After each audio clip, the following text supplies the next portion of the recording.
Hello दोस्तों, आप सभी का स्वागत है Shri Shyam classes YouTube channel पर।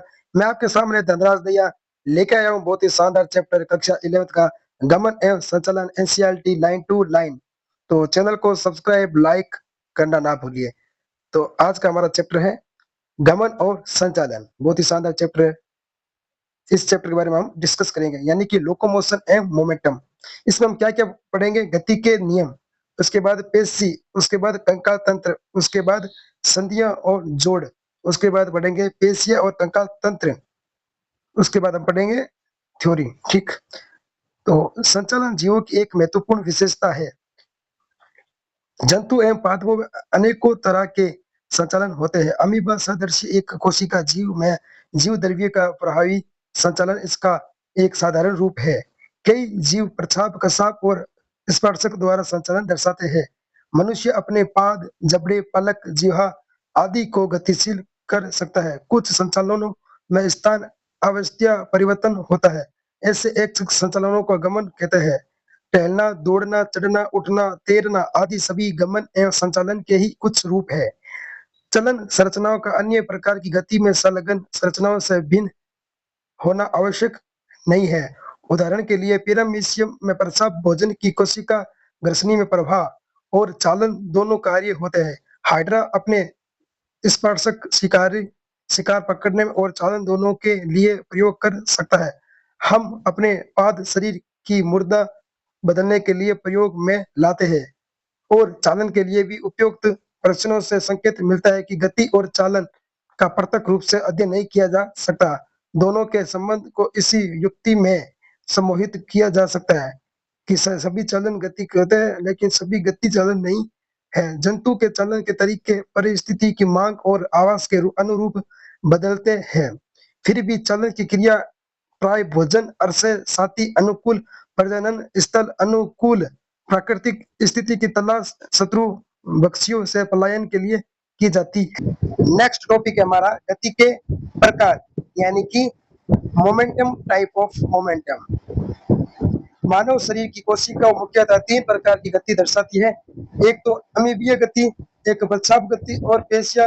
आपने अध्ययन 8 में पढ़ा है कि प्रसाव एवं कशाभिका कोशिका झिल्ली की अपवर्ती कशाभिका गति शुक्राणु को तैरने में सहायता करती है। स्पंज के नाल तंत्र में जल संचारण को बनाए रखती है। युगलिना जिससे प्रोटोजोआ में चलन का कार्य करती है। हमारे शरीर में कुछ विशिष्ट कोशिका जैसे महापक्षाणु, माइक्रोफेजेस और श्वेताणु ल्यूकोसाइट रुधिर में अमीबिया गति प्रदर्शित करती है। यह क्रिया जीव द्रव्य की प्रवाही गति द्वारा कुकुट पाद बनाकर की जाती है। अमीबा सदृश कोशिका कंकाल तंत्र जैसे सूक्ष्म तंतु भी अमीबिया गति में सहयोगी होते हैं। हमारे अधिकांश नलिकाकार अंगों में भी प्रसाव उपभक्ति से आश्रित होते हैं।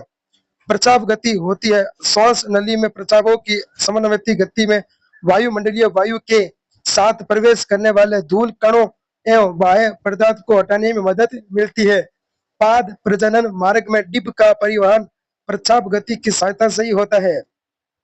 हमारे पादों, जबड़ों, जिह्वा आदि की गति के लिए पेशिया गति आवश्यक है। पेशियों के संकुचन के गुण का प्रभावी उपयोग मनुष्य और अधिकांश बहुकोशिकीय जीवों के लिए होता है। चलन और अन्य प्रकार की गतियों में होता है। चलन के लिए पेशिया, कंकाल और तंत्र की पूर्ण समावनती क्रिया की आवश्यकता होती है।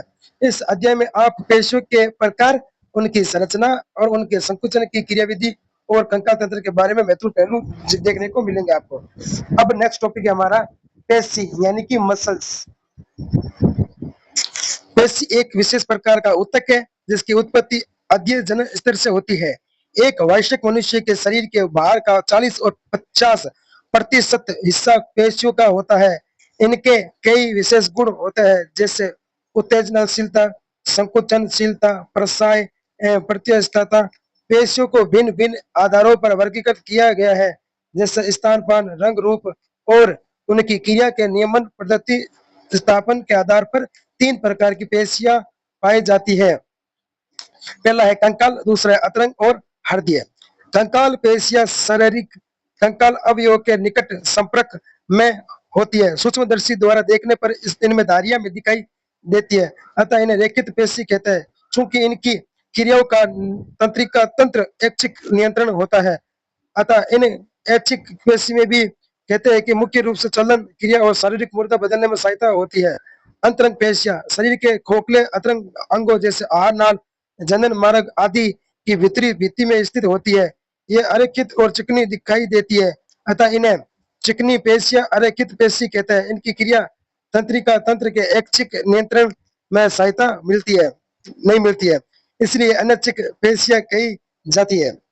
ये पाचन मार्ग द्वारा भोजन और जनन मार्ग द्वारा युग्मक के अभिगमन परिवहन में सहायता करती है। जैसे कि नाम से विदित है, हृदय पेशियां हृदय की पेशियां है।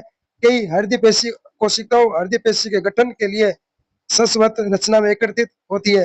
रंग रूप के आधार पर हृदय पेशियां रेखित होती है। यह अनैच्छिक स्वभाव की होती है क्योंकि तंत्रिका तंत्र इनकी क्रियाओं को सीधे नियंत्रित नहीं करता। कंकाल पेशी की संरचना और संकुचन क्रियाविधि को समझने के लिए हम इसका विस्तार से परीक्षण करेंगे। हमारे शरीर में प्रत्येक संगठित कंकाल पेशी कई पेशी मंडलों पल्लिकाओं की बनी होती है, जो संयुक्त रूप से कोलेजनी संयोजी ऊतक स्तर से घिरी रहती है, जिसे संपट फ्यूजन कहते हैं। प्रत्येक पेशी बंडल में कई पेशी रेशे होते हैं। प्रत्येक पेशी रेशा प्लाज्मा झिल्ली से आश्रित होती है। ये डायग्राम देख पा रहे हो आप, पेशी समूह और पेशी तंतु को दिखाया गया अनुकाट चित्र। ये देखो, ये यहाँ से क्वेश्चन बन सकता है।